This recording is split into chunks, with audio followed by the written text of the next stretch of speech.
Mesdames et messieurs, bonsoir. Au nom de notre président Yves Ganancia et de tous les membres du comité du CRIF Grenoble-Dauphiné, permettez-moi de vous souhaiter la bienvenue pour l'édition 2017 du dîner du CRIF.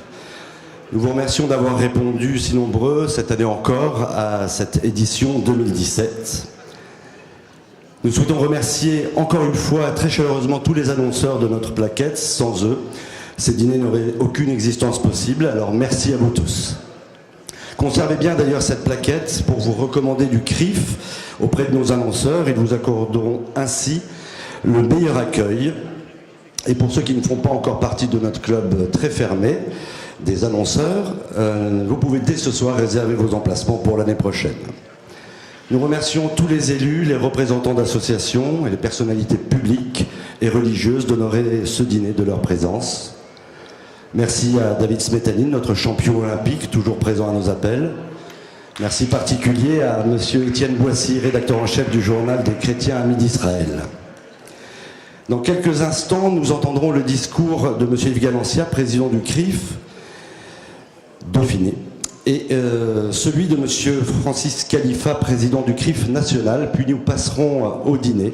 Et avant que ne vous soit servi le dessert, la tribune sera offerte à madame Nicole Belloubet, garde des Sceaux, ministre de la Justice. Enfin, juste après le dessert, madame la ministre et notre président décerneront le prix Edwige El-Kaïm à l'imam Azizi et au rabbin Serfati pour leur action en faveur du rapprochement des communautés juives et musulmanes. Sans plus attendre, je donne la parole à monsieur Yves Ganancia.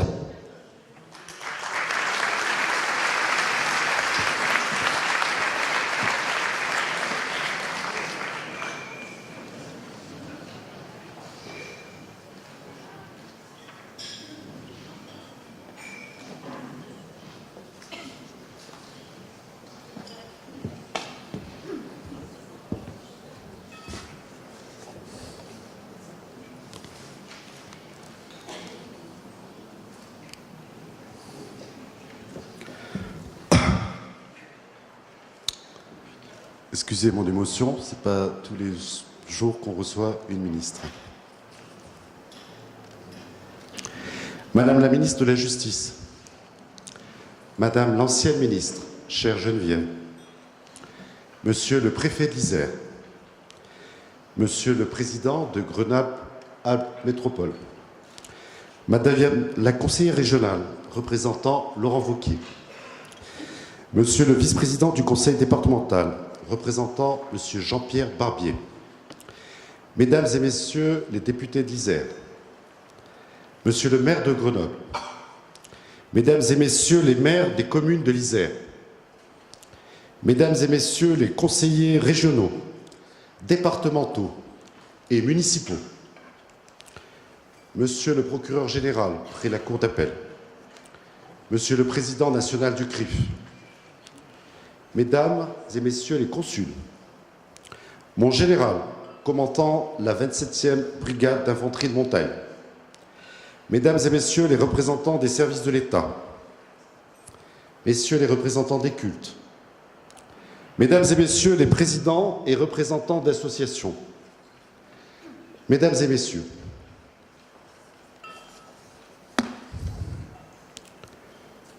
la France est une république indivisible, laïque, démocratique et sociale.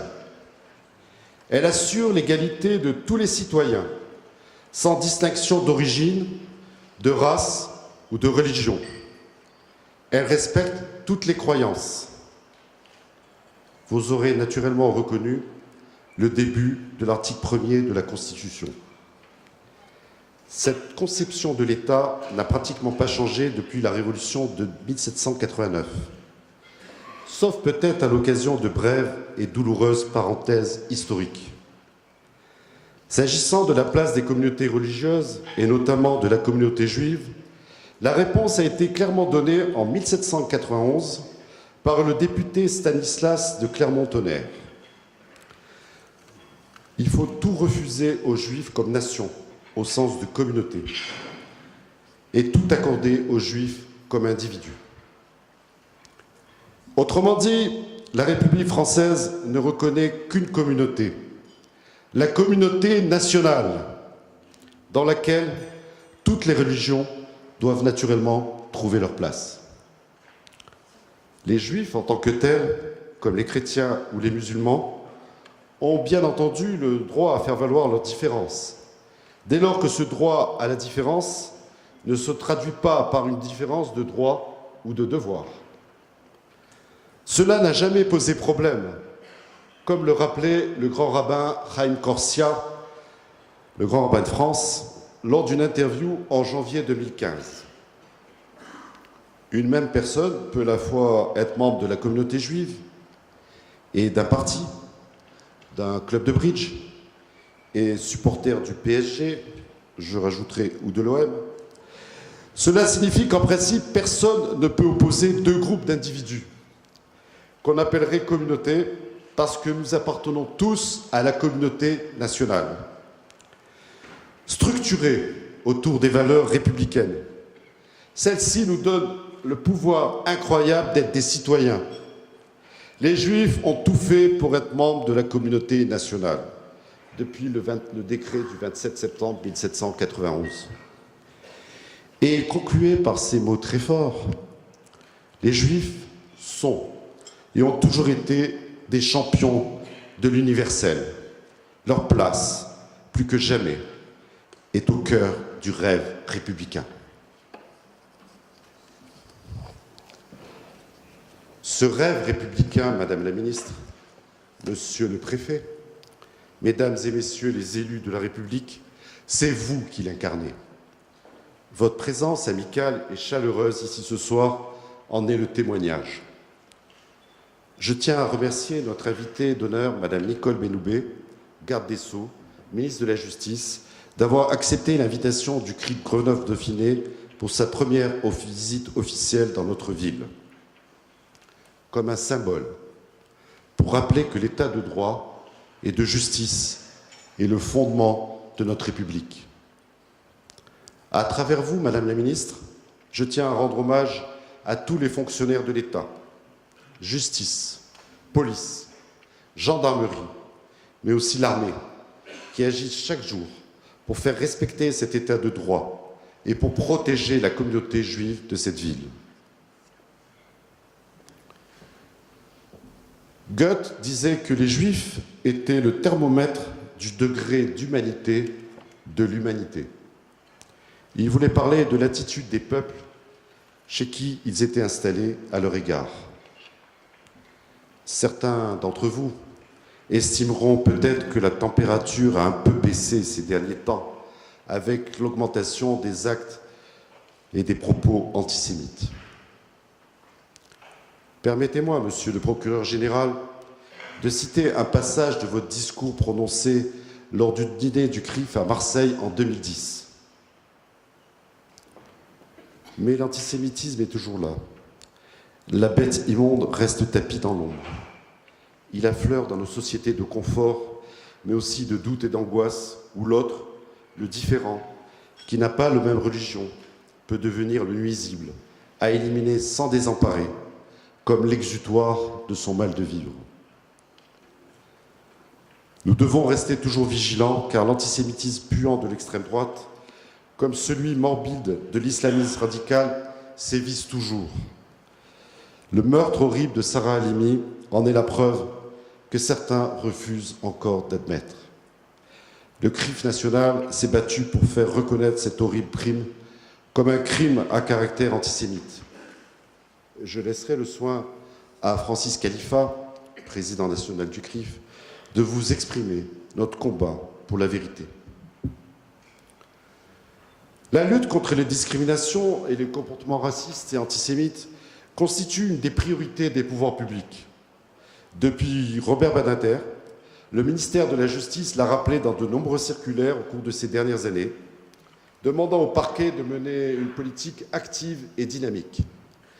À cet effet, un pôle discrimination a été créé dans chaque parquet, à la tête duquel un magistrat référent a été désigné. Plus récemment, Madame la Ministre, votre prédécesseur, Jean-Jacques Urvoas, a fait adopter par la représentation nationale la loi du 27 janvier 2017 relative à l'égalité et la citoyenneté. Cette loi comporte plusieurs dispositions modifiant le code pénal, le code de procédure pénale et la loi du 29 juillet 1881 sur la liberté de la presse, qui ont pour principal objet d'améliorer la lutte contre les discriminations. Mais aujourd'hui, ce sont les nouveaux moyens de communication sur Internet et les réseaux sociaux qui drainent des flots d'injures racistes, antisémites et négationnistes. Aussi, si nous sommes satisfaits des efforts déployés par les précédents gouvernements, nous pensons qu'il est urgent de légiférer contre les discriminations dans le vaste champ du numérique. Le 1er octobre dernier, le Premier ministre, M. Édouard Philippe, a présenté ses vœux à la communauté juive à l'occasion de Rosh Hashanah, le Nouvel An juif. Il a annoncé un nouveau plan de lutte contre l'antisémitisme pour la période 2018-2020. Madame la ministre, il serait intéressant de nous en communiquer les premiers éléments au cours de cette soirée. Lors de la cérémonie du Veldiv, le président de la République a déclaré « Nous ne céderons rien à l'antisionisme, car il est la forme réinventée de l'antisémitisme. » Cette phrase, si juste, mais parfois incomprise, mérite de la pédagogie et quelques explications. L'État d'Israël a été créé comme un État juif. Et le sionisme est le mouvement de libération du peuple juif sur sa terre ancestrale.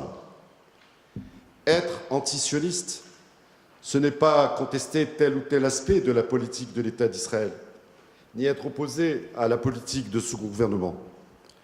En effet, on a le droit d'être de droite ou de gauche s'agissant d'Israël, la seule démocratie du Moyen-Orient. En revanche, il n'est pas possible de dénier le droit à l'existence de l'État d'Israël sans être ouvertement hostile aux Juifs. Surtout lorsqu'on dénie ce droit qu'à ce seul État au monde parce qu'il représente les aspirations du peuple juif. Voilà le lien avec l'antisémitisme. L'antisémitisme se définit comme le racisme à l'encontre des Juifs. C'est bien le cas de l'antisionisme, une hostilité marquée à la libération du seul peuple juif. Cette forme réinventée de l'antisémitisme se matérialise aujourd'hui par les campagnes indignes de boycott contre Israël. Boycott dirigé non pas contre la politique de tel ou tel gouvernement d'Israël, je suis précis car il y a beaucoup de juristes dans cette assemblée, mais contre Israël. Boycotter Israël, c'est boycotter la culture et son caractère universel et rassembleur. C'est boycotter la matière grise, l'innovation, la recherche. Boycotter Israël, c'est boycotter la nation start-up. Boycotter Israël, c'est boycotter l'intelligence, c'est boycotter l'avenir.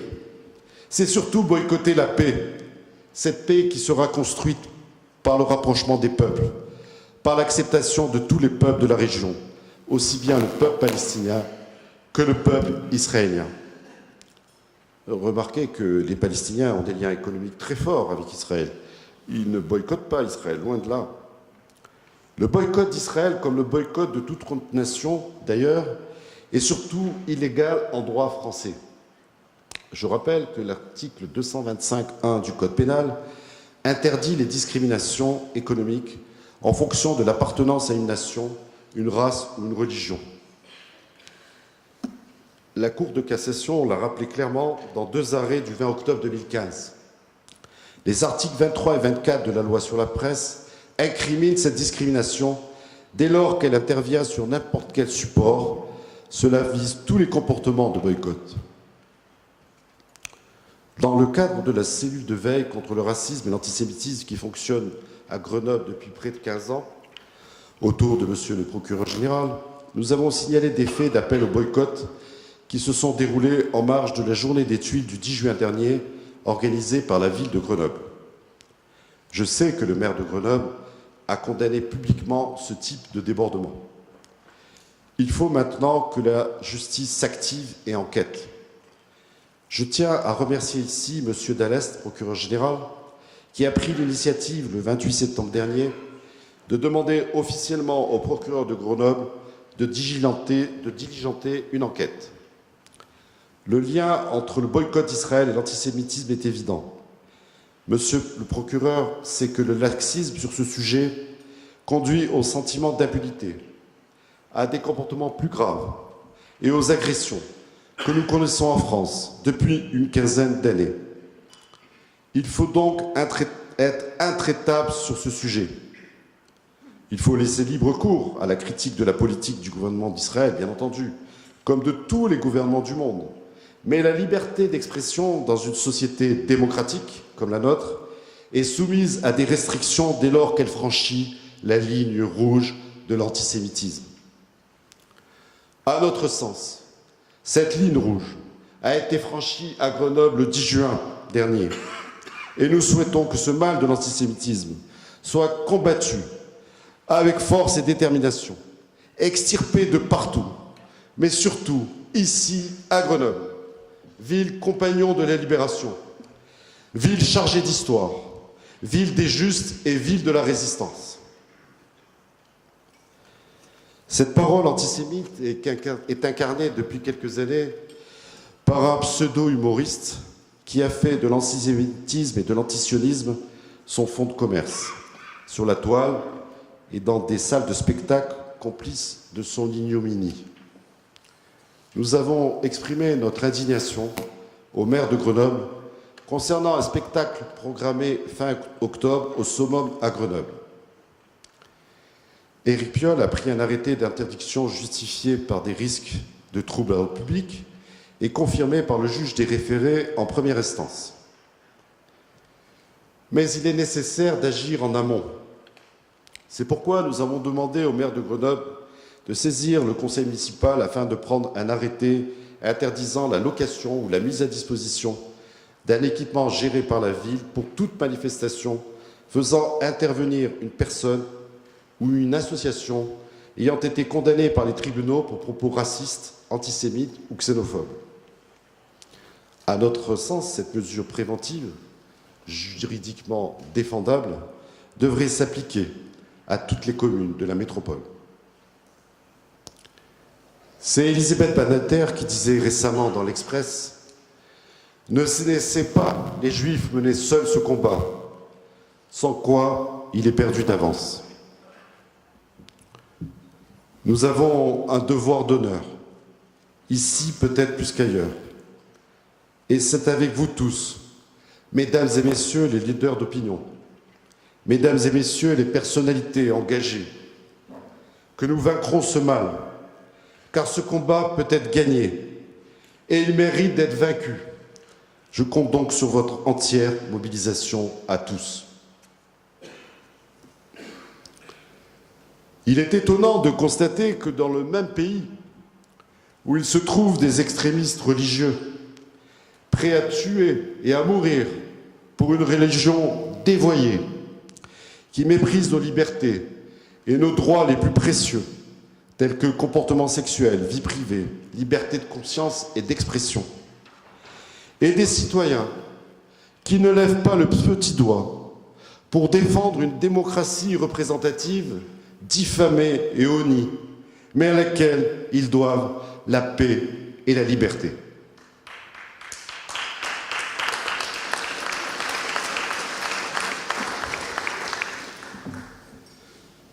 Le grand chantier des années à venir, c'est l'éducation. Lorsque les pères s'habituent à laisser faire les enfants, lorsque les fils ne tiennent plus compte de leurs paroles, lorsque les maîtres tremblent devant leurs élèves et préfèrent les flatter, lorsque finalement les jeunes méprisent les lois parce qu'ils ne reconnaissent plus au-dessus d'eux l'autorité de rien ni de personne, alors c'est là le début de la tyrannie. Platon. Dois-je encore vous parler des écoles dans ces quartiers devenus des territoires perdus de la République? Dois-je encore vous parler de ces jeunes juifs qui ne peuvent plus étudier dans certains établissements et doivent s'inscrire dans des écoles juives ou catholiques? Certains se mobilisent, et vont sur le terrain pour reconquérir cette jeunesse. Je pense notamment à Latifa Imziaten, cette mère meurtrie qui va à la rencontre des jeunes dans les collèges et les prisons. Je pense aussi à l'imam Azizi et au rabbin Serfati, qui depuis plus de 10 ans parcourent les quartiers difficiles à bord du bus de l'amitié judéo-musulmane de France. Ce soir, nous avons voulu leur rendre hommage et je vous demande de leur réserver un accueil chaleureux.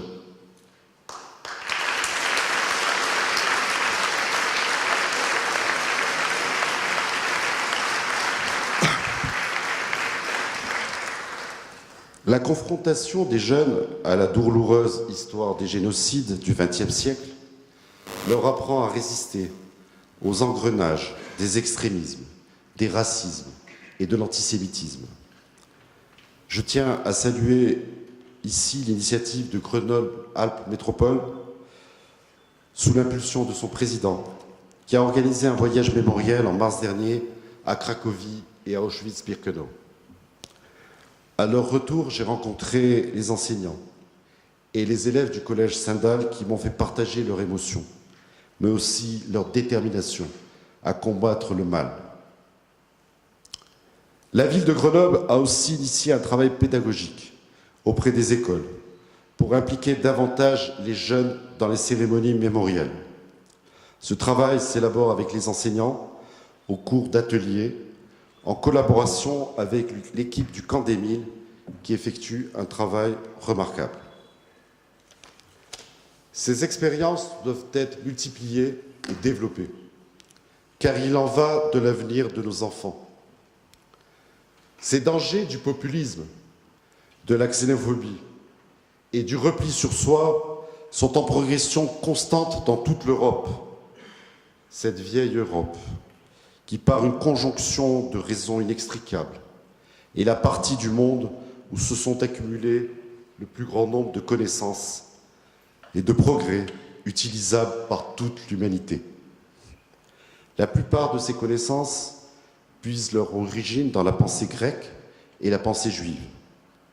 Chacune de ces découvertes range dans la raison humaine quelque chose qui nous sauve de la bestialité de nos origines lointaines. Nul être humain n'est étranger à cette entreprise. Son refus d'en être relève de sa responsabilité individuelle. C'est pourquoi, s'il est vain d'attendre d'un autre ou de soi-même qu'il sauve le monde, en revanche, c'est le devoir de chacun d'entre nous de sauver l'humanité. Pour terminer mon propos, je livre à votre réflexion cette citation d'Antonio Gramsci. On peut avoir le pessimisme de l'intelligence et l'optimisme de la volonté et du cœur. Je vous remercie.